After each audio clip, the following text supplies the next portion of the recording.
அடே பைத்தியக்காரா என்று பைத்தியம் பிடித்தவனை போல கற்றுவதற்கில்ல, அந்த கூச்சல் எழுப்புவதற்கில்ல. இது அந்த பாரதியாரினுடைய வரிகளையே இழிவு செய்ததாகத்தான் பார்க்கப்பட வேண்டும். பெயரை சொல்கிற துணிச்சல் இல்லாதவரிடத்தில் போய் நீ ஏன் எங்கள் குறித்து பேசினாய் என்று பேசுவதும் சரியாக இருக்காது. ஒரு பைத்தியக்காரனை போல, மனநலம் பாதிக்கப்பட்டவனை போல அவர் பைத்தியக்காரா பைத்தியக்காரா என்று பேசியதை பார்த்து வந்தவர்களெல்லாம் மனம் நொந்து போயிருக்கிறார்கள். கூலிக்காக மாரடிப்பதற்கு வந்த கூட்டம், அந்த கூட்டம் எழுந்து நின்று உற்சாக கரவொலி எழுப்பி இருக்கக்கூடும். ஏன்னா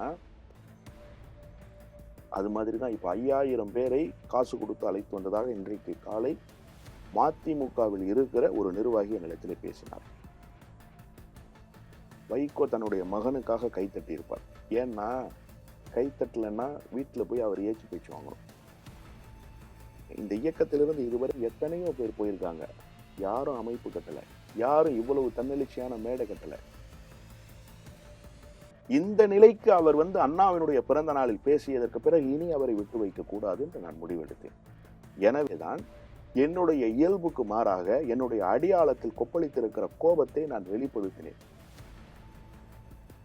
நிர்மலா சீதாராமனை போய் வைகோவினுடைய மகன் சந்திக்கலாம், பாஜகவில் கள்ள உறவு வைத்துக் கொள்ளலாம். ஆனால் என்னை போன்ற திராவிட இயக்கத்திலேயே பயணித்த சக தோழனோடு அவர் பேசக்கூடாதா?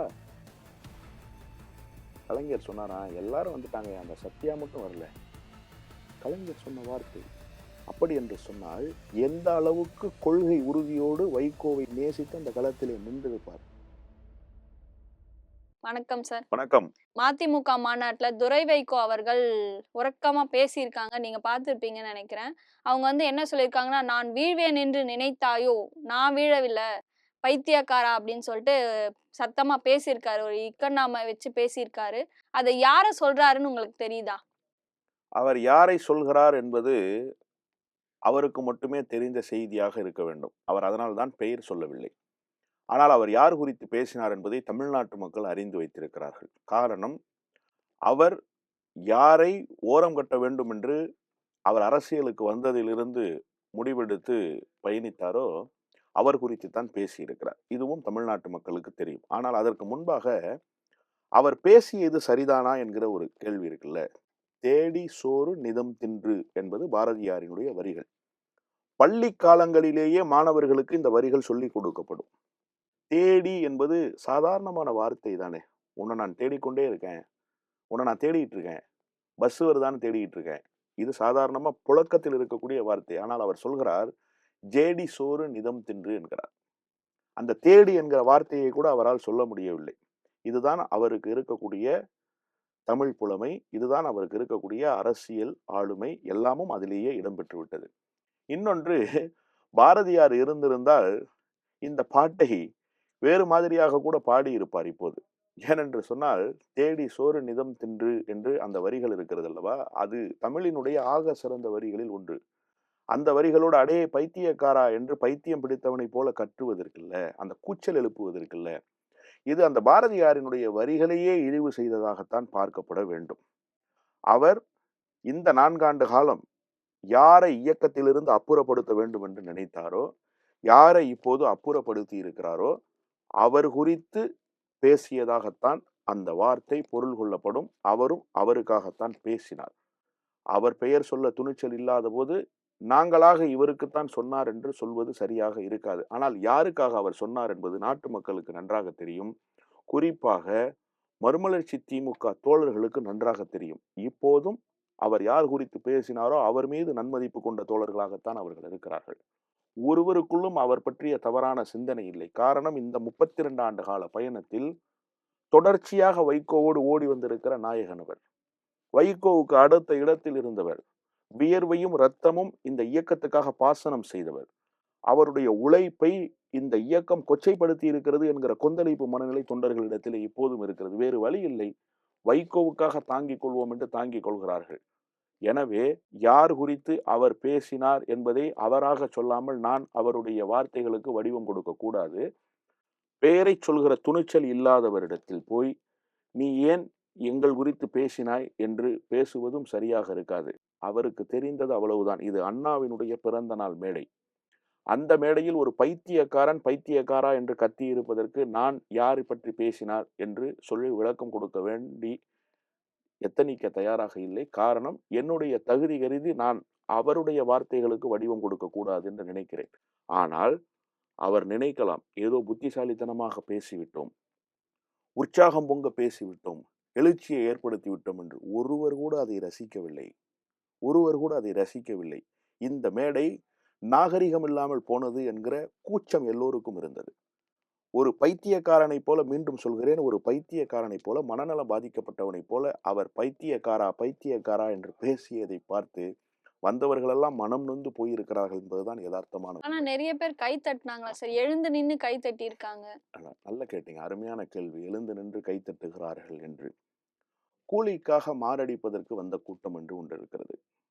அந்த கூட்டம் எழுந்து நின்று உற்சாக கரவொலி எழுப்பி இருக்கக்கூடும். ஏன்னா, பேமெண்ட் குடுக்கும்போதே சொல்லிருவாங்க. இதெல்லாம் நாங்க பேசுவோம். இதுக்கெல்லாம் கை தட்டணும்னு. அவரு பொதுக்குழுவுக்கு வந்தார். தலைமை கழக செயலாளர் பொறுப்புக்கு தேர்ந்தெடுக்கப்பட்டு பொதுக்குழுவுக்கு வர்றார். பொதுக்குழு உறுப்பினர் இல்லாத ஒரு 20 பேரை பொதுக்குழுவுக்கு அழைத்து வந்தார்கள். பொதுக்குழு அழைப்புதல் யாருக்கு அனுப்பப்பட்டிருக்கிறதோ அவர்கள்தான் பங்கேற்க வேண்டும். அவர்களுடைய பெயர் அந்த ரிஜிஸ்டர் புக்ல இருக்கும். எந்த மாவட்டம்னு இருக்கும். அவங்களுக்கு தான் பேட்ச் குடுப்பாங்க. பொதுக்குழு உறுப்பினர்கள்லாம் வர முடியாது. ஒரு இயக்கத்தினுடைய இதய நாடி தான் பொதுக்குழு. பொதுக்குழுவுக்கு அழைப்பு அனுப்பப்படாத, பொதுக்குழு அந்தஸ்து இல்லாத 20 பேர் வந்தான். யாருன்னா, இவர் வரும்போது விசில் அடிச்சு கை தட்டிட்டு, இவர் வரும்போது இவர் பேரை சொல்லி வாழ்க, வாழ்க, வாழ்க, இயக்கத்தினுடைய எதிர்காலம் வாழ்கன்னு. அது மாதிரி தான் இப்ப 5000 பேரை காசு குடுத்து அழைத்து வந்ததாக இன்றைக்கு காலை மதிமுகவில் இருக்கிற ஒரு நிர்வாகி என்னிடத்திலே பேசினார். யார் சார் அந்த நிர்வாகி? நான் அதெல்லாம் பெயர் சொல்ல விரும்பல. பல நிர்வாகிகள் பேசிக்கொண்டே இருக்கிறார்கள். ஏனென்றால், எங்கள் மீது இப்போதும் அவர்களுக்கு அன்பு இருக்கிறது. நாங்கள் தவறு செய்யவில்லை என்பதை உணர்ந்தே இருக்கிறார்கள். இன்னைக்கு சொன்னாங்க, 6300, 6500 பேருக்குள்ள தான் இருக்கும். 5000 பேர் பணம் குடுத்து அழைச்சு வந்தவங்க. முகம் தெரியாத ஆட்கள். இந்த கட்சியில இருக்கிற ஒவ்வொருவருக்கும் ஒவ்வொருவரையும் பர்சனலா தெரியும். ஏன்னா ரொம்ப சின்ன காம்பவுண்ட் தானே அது. பெரிய கட்டமைப்பு ஒண்ணும் இல்லல்ல. அது கொஞ்சம் கொஞ்சமாக அருகி, அருகி, அருகி வந்துருச்சுல்ல. மொத்தமே ஆக்டிவ் மெம்பர்ஸ்ன்னு பார்த்தா 5000 பேர் தான் இருப்பாங்க கட்சியில. தமிழ்நாடு முழுமைக்கும். அந்த 5000 பேர் ஒருத்தருக்கு ஒருத்தர் பர்சனலா தெரியும். அப்ப புதிதாக வந்திருக்கிற ஆட்கள பார்க்குறாங்க. அவர்கள் தான் உற்சாக முழக்கம் எழுப்பினார்கள். வைகோ தன்னுடைய மகனுக்காக கைத்தட்டி இருப்பார். ஏன்னா, கைத்தட்டலன்னா வீட்ல போய் அவர் ஏச்சு பேச்சு வாங்கணும். இத நான் சொல்லல. வைகோவே சொல்லியிருக்காரு நிர்வாக குழுவுல. நான் சத்யாவ கொஞ்சம் உயர்வா பேசிட்டேன். தொர கோச்சுக்கலாம். வீட்டுக்கு வந்து சத்தம் போடலாம். ஆனாலும் நான் சில நேரங்கள்ல உண்மைய பேசியாகணும்லன்னு பேசியிருக்கார். நிர்வாக குழுவுல. அப்ப என்ன அர்த்தம்னா, "நீ ஏன் இப்படி பேசுனேன்னு" வீட்டுக்கு போய் டார்ச்சர் பண்றாருன்னு தானே அர்த்தம். அந்த டார்ச்சருக்கு எதுக்கு நம்ம பேசாம இருக்கணும்? கை தட்டிறலாம்ன்னு சொல்லி அவர் கை தட்டி இருக்கக்கூடும். இதுதான் எதார்த்தமான உண்மை. இப்ப அந்த டார்ச்சருக்காக தான் மல்லை சத்யாவ நீக்கியிருக்காரா? உறுதியாக, உறுதியாக.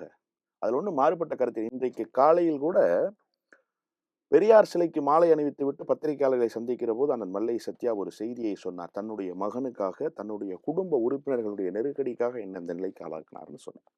அதான் உண்மை. காரணம், ஒரு சமரச முயற்சின்னு மேற்கொள்றாங்கல்ல. அந்த சமரச முயற்சி மேற்கொள்கிற வரை இவரை இந்த இயக்கத்துல தக்க வச்சுக்கணும்னு நினைக்கிறார் வைகோ.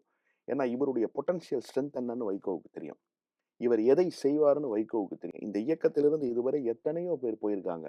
யாரும் அமைப்பு கட்டல. யாரும் இவ்வளவு தன்னெழுச்சியான மேடை கட்டல. சேலத்துல பொதுக்குழு போட்டு நாங்க தான் உண்மையான மதிமுகன்னு செஞ்சியாரும் அண்ணன் எல்ஜியும் போட்டாங்க.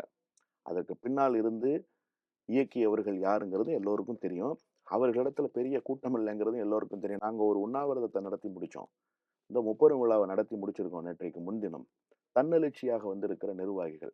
எல்லாம் ஒன்றிய நகர கிளை கழகத்தினுடைய செயலாளர்கள், முன்னாள் செயலாளர்கள். மதிமுகல ஆக்டிவ் பார்ட்டிசிபேஷன்ல இருந்தவங்க. எழுச்சியோடு கட்சியை நடத்தியவர்கள். அவங்கெல்லாம் வந்திருக்காங்க. இது நடந்துரும்னு வைகோவுக்கு தெரியும். அதனால தான் வைகோ டைஜஸ்ட் பண்ணிக்கிட்டு இருந்தாரு. சரி இது எல்லாத்தையும் சகித்துக் கொண்டே இருக்கலாம் மகனுடைய இதுலன்னு. ஆனா ஒரு கட்டத்துக்கு மேல தாக்கு பிடிக்க முடியாதுன்னு அவருக்கு தெரிஞ்சிருச்சு. மகன் இதுக்கு மேல் நம்மள விட்டு வைக்க மாட்டாரு. அதனால அத செய்தாகணும்ங்கிறதுனால, இத செய்து முடிச்சிருக்காரு. இதுதான் எதார்த்தமான உண்மை. இப்ப நீங்க நடத்தின முப்பெரும் விழால வந்து நீங்க ரொம்ப ஆக்ரோஷமா பேசியிருக்கீங்க அப்படின்னு சொல்லிட்டு ஒரு சில கருத்துக்கள் வருது. இதுவரைக்கும் நீங்க எந்த செய்தியாளர் சந்திப்பிலும் வந்து அவ்வளோ ஆக்ரோஷமா பேசினது இல்ல. ஆனா இப்ப வந்து ரொம்ப பேசியிருக்காரு அப்படின்னு ஒரு விமர்சனங்கள் வருது. எதற்காக அப்படி பேசுனீங்க? என்ன காரணம் அதுக்கு? முதலில் என்னை மேடை ஏற்றி பேச வைத்து அழகு பார்த்தவர் அண்ணன் நாஞ்சில் சம்பத் அவர்கள். இலக்கிய நயம், மேடையிலே எப்படி பேச வேண்டும் என்கிற பாங்கு, எதை பேசினால் மக்கள் உன்னுடைய பேச்சை ரசிப்பார்கள் என்கிற அந்த கலைகளை எல்லாம் எனக்கு அணுக்க கற்றுத்தந்தவர் அவர்தான். அவர்தான் எனக்கு வழிகாட்டி. அப்படி ஒரு பொது ஒழுங்கை கடைபிடித்துத்தான் மேடைகளிலும், ஊடகவியலாளர்களிடத்திலும் நான் பேசியிருக்கிறேன். நாள்தோறும் என்னுடைய நேர்காணல்கள் வந்து கொண்டே இருக்கும். ஒரு நாளைக்கு 5 நேர்காணல்கள் எல்லாம் பேசியிருக்கிறேன். அதிகபட்சமாக 9 நேர்காணல் ஒரு நாள் பேசினேன். ஆனால் எந்த இடத்திலும் நான் கண்ணியம் தவறி பேசியதும் கிடையாது. தரக்குறைவாக பேசியதும் கிடையாது. மனிதன் தானே! மனித இயல்பென்று ஒன்று இருக்கிறது அல்லவா? அந்த மேடையில் முப்பெரும் விழா மேடையில் இருக்கிறபோது ஒரு பிரதான ஊடகத்தில் நீங்கள் எழுப்பிய அந்த கேள்வி குறித்து இவருடைய பேச்சை பதிவு செய்து ஒரு கார்டு போட்டிருக்கிறாங்க, நியூஸ் கார்டு. அந்த நியூஸ் கார்டை நான் பார்க்கிறேன். வீழ்வேன் என்று நினைத்தாயா அட பைத்தியக்காரா என்று அவன் பேசியிருக்கிறார்.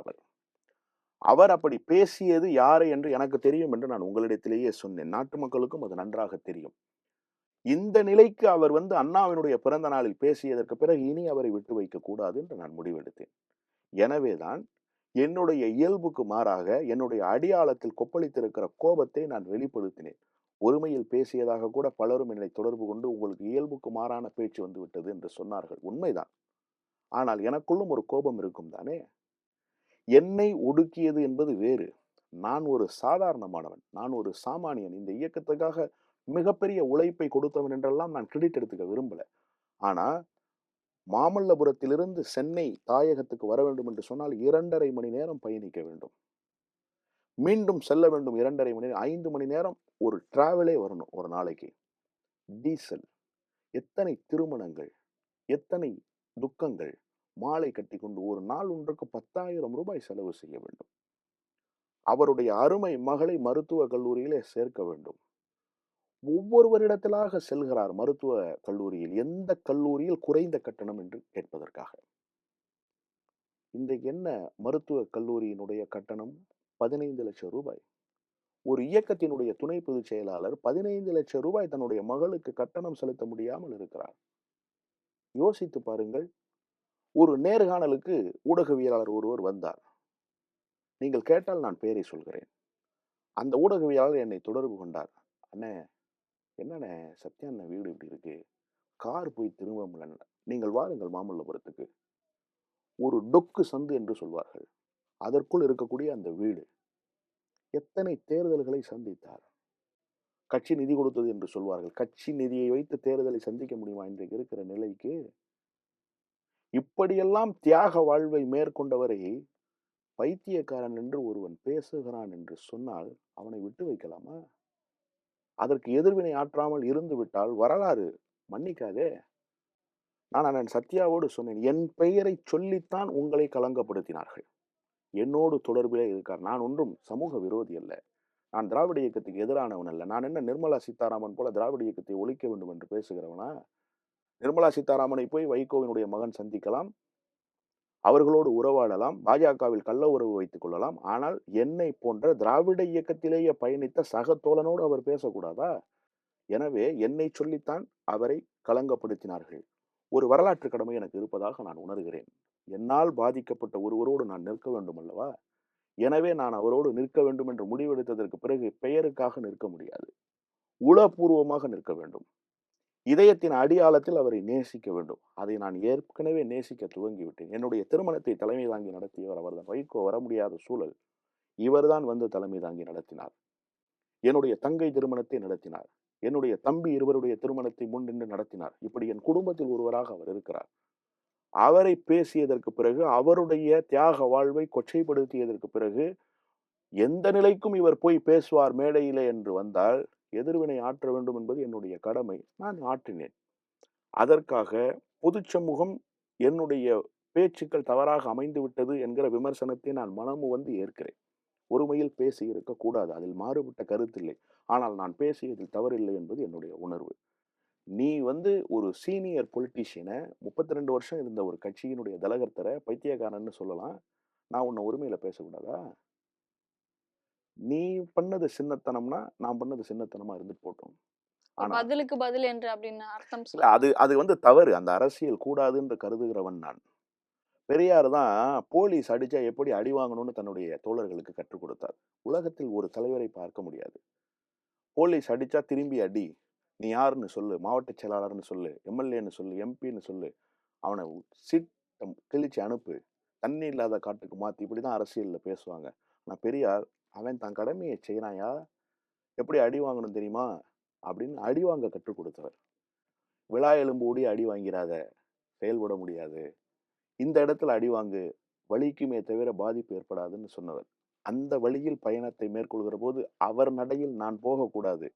ஆனாலும் அந்த ஃபிராக்ஷன் ஆஃப் செகண்ட்ல மனித இயல்பு. அதனால தான் நான் சொன்னேன். சில நேரங்களில் நிதானம் இழக்க நேரிடும். நான் நிதானம் இழந்து விட்டதாக கருதல. என்னுடைய கோபம் அங்கே வார்த்தையாக வெளிப்பட்டது. அவ்வளவுதான். உங்களுக்கே அவ்வளவு கோவம் வந்துச்சு. அவரு மல்லை சத்யாவா தான் சொல்லியிருக்காருன்னு தெரியும்ல அவங்களுக்கு, மல்லை சத்யா அவர்களுக்கு. அப்ப அவரு என்ன சொல்லியிருப்பாரு இதுக்கு? என்ன கருத்து வச்சிருக்காரு? இல்ல அவரிடத்திலே என்ன கருத்து இருக்கிறது என்று கேட்டால், அவர் எப்போதும் நிதானத்தை கடைபிடிக்கிற தலைவராகவே வெளிப்பட்டிருக்கிறார். இந்த 3 1/2 ஆண்டு காலம் இந்த இயக்கத்துக்குள் அவருக்கு ஒரு மிகப்பெரிய நெருக்கடியான சூழல். தொடர் அவமானங்கள், தொடர் இருட்டடிப்புகள் அவர் குறித்து வந்து கொண்டே இருக்கும். அவர் பற்றிய அவதூறு செய்திகள் ரெக்கை கட்டி பறக்கும். அவர் இல்லாத இடத்தில் அவர் இருந்ததாக செய்தி சொல்வார்கள். அவர் போகாத இடத்துக்கு போனதாக சொல்வார்கள். இவ்வளவையும் தாங்கிக் கொண்டே இருந்தார் ஒரு மனிதன். வேறு ஒருவராக இருந்திருந்தால் நிலைமை என்றைக்கோ வேறாக மாறியிருக்கும். நான் ஒரே ஒரு செய்தியை சொல்கிறேன். அவர் ஒன்றும் வாய்ப்பில்லாமல் நிற்கிறவர் அல்ல என்பதை நீங்கள் உணர வேண்டும். இப்போதும் இந்திய தேசிய லீக் அமைப்பினுடைய தலைவராக இருக்கிற அண்ணன் பஷீர் அகமது சாட்சியாக இருக்கிறார். நான் பெயரோடு சொல்கிறேன். முத்தமிழறிஞர் டாக்டர் கலைஞர் அவரிடத்திலே சொன்ன செய்தி 2016 மக்கள் நல கூட்டணி. மக்கள் நல கூட்டணியில் இவர்கள் அங்கம் வகித்ததற்கு பிறகு கட்சியினர் ஒவ்வொருவராக போனார்கள். எல்லோரும் திமுகவுக்கு போனார்கள். பொருளாளராக இருந்தவர்கள், மாவட்ட செயலாளர், வைகோனுடைய சொந்த மாவட்டத்தில் இருந்த 2 மாவட்ட செயலாளர், புறநகர், மாநகர் மாவட்ட செயலாளர் போயிட்டாங்க கட்சியிலிருந்து. கலைஞர் சொன்னாராம், எல்லாரும் வந்துட்டாங்க, அந்த சத்யா மட்டும் வரல. கலைஞர் சொன்ன வார்த்தை. அப்படி என்று சொன்னால், எந்த அளவுக்கு கொள்கை உறுதியோடு வைகோவை நேசித்து அந்த களத்திலே நின்றிருப்பார். சகிப்புத்தன்மைதான் காரணம். அந்த சகிப்புத்தன்மையால் தான் இத்தனை ஒரு பயணத்தை மேற்கொள்ள முடிந்தது. அந்த சகிப்புத்தன்மை தான் இன்றைக்கு அவரை தலைவராக உயர்த்தியிருக்கு. எனவே சில்லறைகளின் கருத்துக்கெல்லாம் ஆளுமைகள் பதில் சொல்ல மாட்டார்கள். அவர் துணை பொதுச் செயலாளராகவே இருக்க வேண்டியவரை இவர்தான் தலைவராக்கி விட்டிருக்கிறார். இன்னொன்று மிகப்பெரிய பெருமையை வைகோவுக்கு தேடி தந்திருக்கிறார். வைகோ உண்மையிலேயே அண்ணன் மல்லை சத்யாவை மாலையிட்டு மரியாதை செய்து ஆராதிக்க வேண்டும். திராவிடர் கழகம் தான் தாய் கழகம் திமுகவுக்கு. அது பிரசவித்த குழந்தை திமுக. திமுக 2 குழந்தைகளை பிரசவித்தது. ஒன்று அதிமுக, இன்னொன்று மதிமுக.